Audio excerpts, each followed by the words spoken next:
নমস্কার বন্ধুরা, স্বপ্নপুরীতে তোমাদের সবাইকে স্বাগত।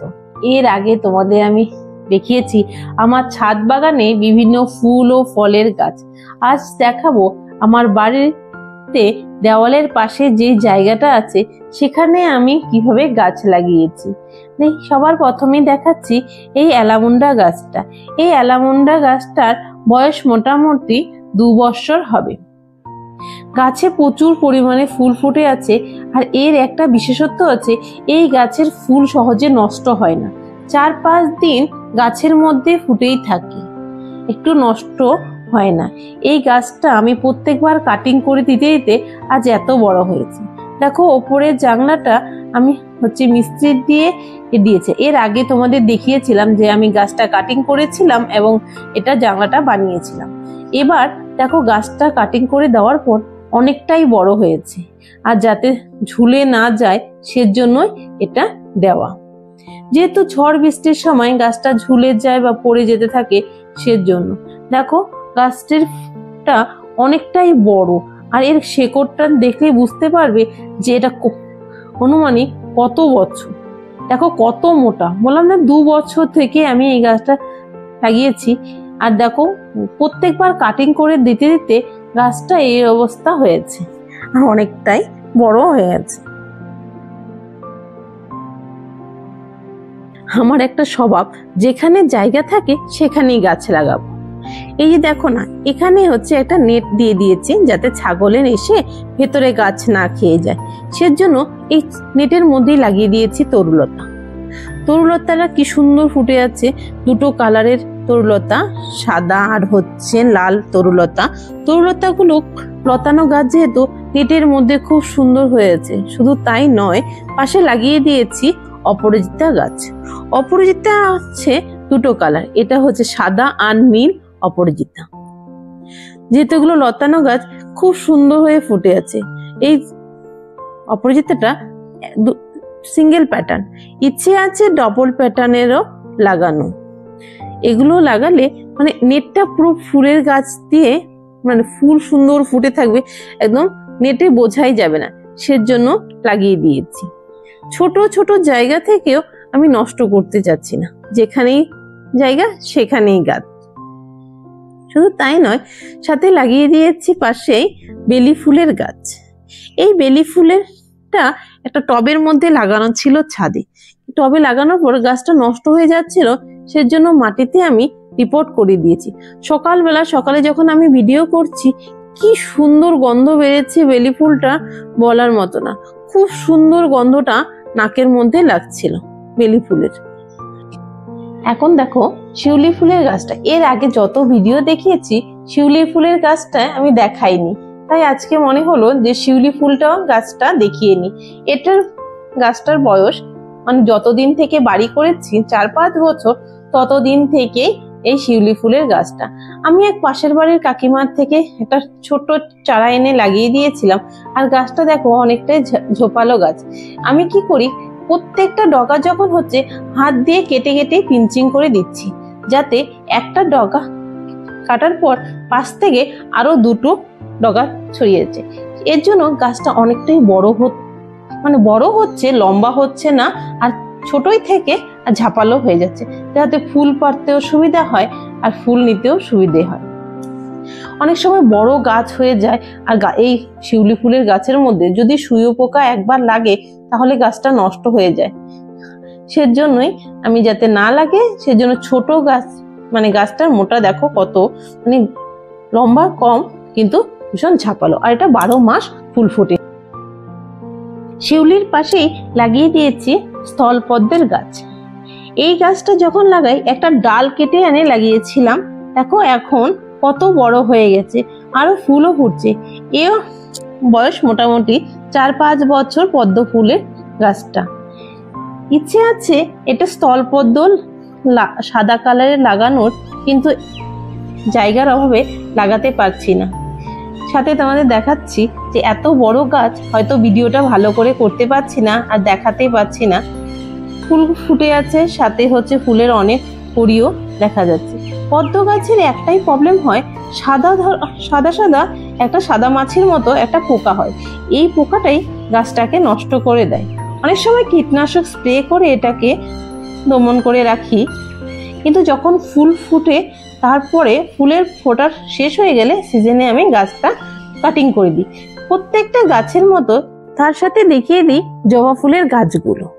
এই যে জবা ফুলের গাছ, এটা হচ্ছে লোকাল সাদা জবা গাছটা।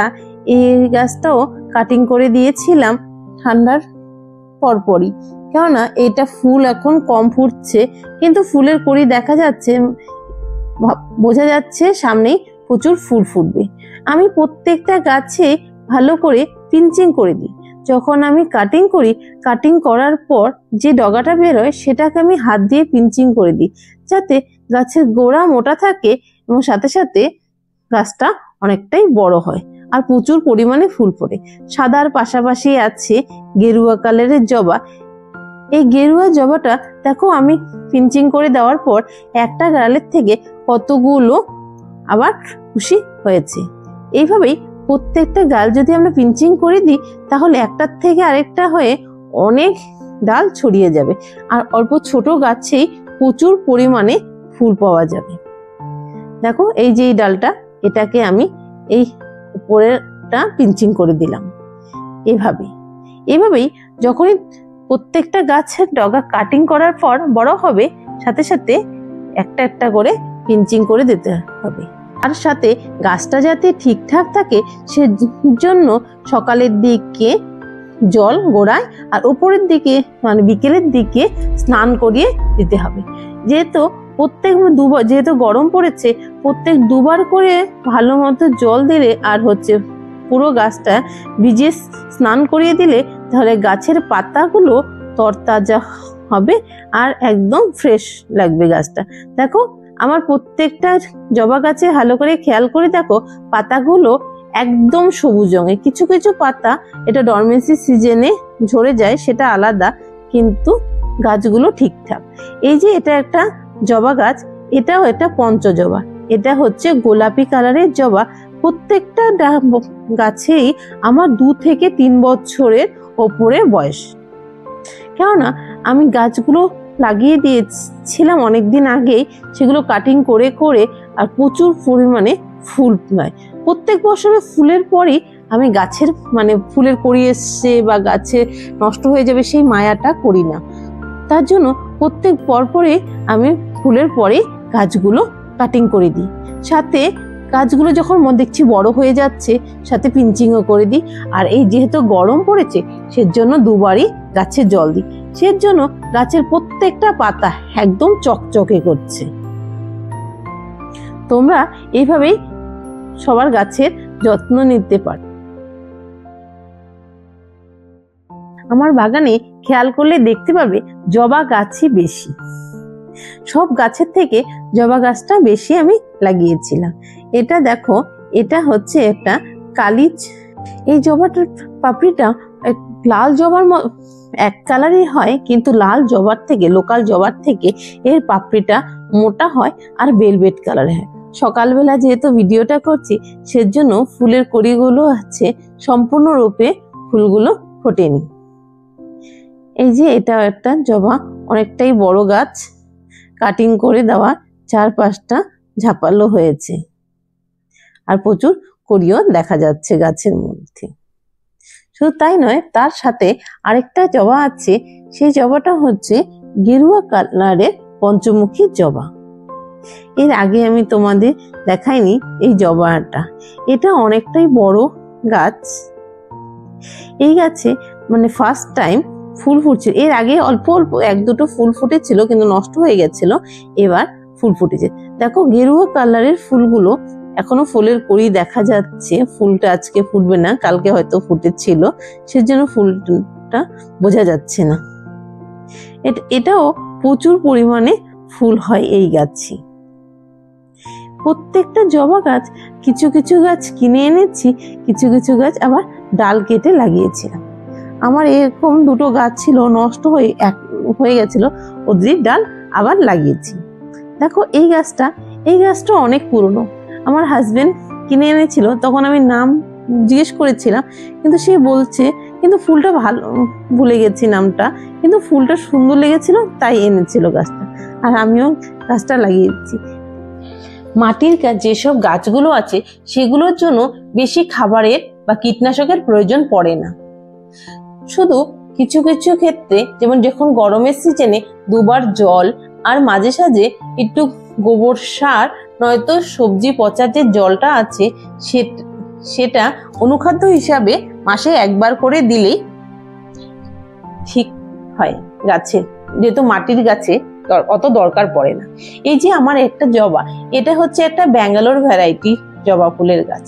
এই জবাটা যখন ফুল ফোটে একবারে প্রচুর পরিমাণে ফুল ফোটে। এই গাছটা পাতাটা ভালো করে খেয়াল করে দেখো, কোনো রকমে পোকামাকড় নেই এবং গাছটা সবুজ ও সতেজ।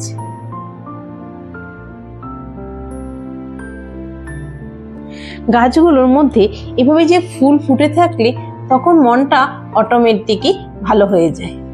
সকালবেলা সেজন্য ফুলের কড়িগুলো ছোট ছোট। এবার তোমাদের এটা না দেখালে নাই, অনেকদিন থেকেই ভাবছি এই গাছটা শেয়ার করব তোমাদের, কিন্তু সেইভাবে করে ওঠা হয় না। এটা হচ্ছে আমার সবচেয়ে পুরানো একটা গন্ধরাজ লেবু গাছ। এটা লাগিয়েছি অনেক দিনই হলো। মাঝখানে গাছটা মানে ছায়ার জন্য, ভীষণ রোদ্রের অভাব যেহেতু বাড়িতে, সেজন্য গাছটা নষ্ট হয়ে যাচ্ছিল, কিন্তু রিসেন্ট দেখা যাচ্ছে গাছটা নতুন ঝাড়া দিয়ে উঠেছে আর প্রচুর ফলও হচ্ছে। গাছের মধ্যে প্রত্যেকটা ডালে ডালে লেবু হয়ে আছে, আর লেবুটা এত ভালো সেটা বলে বোঝাতে পারবো না। লেবু গাছটা আমি ওপরেও লাগিয়েছিলাম, এটা গ্রাফটিং করে। এই গাছটা আমি একটা চারা এনে লাগিয়েছিলাম, আর এখন দেখো প্রচুর লেবু গাছের মধ্যে ঝুলে আছে। আর এই গন্ধটা এত সুন্দর বলার মতো না। শুধু তাই নয়, এছাড়া আমার যেসব জবা গাছগুলো আছে সবগুলোই তোমাদের দেখিয়ে দিলাম। তো বলো ভিডিওটা কেমন লাগলো? ভালো লেগে থাকলে লাইক, শেয়ার এন্ড সাবস্ক্রাইব অবশ্যই করবে।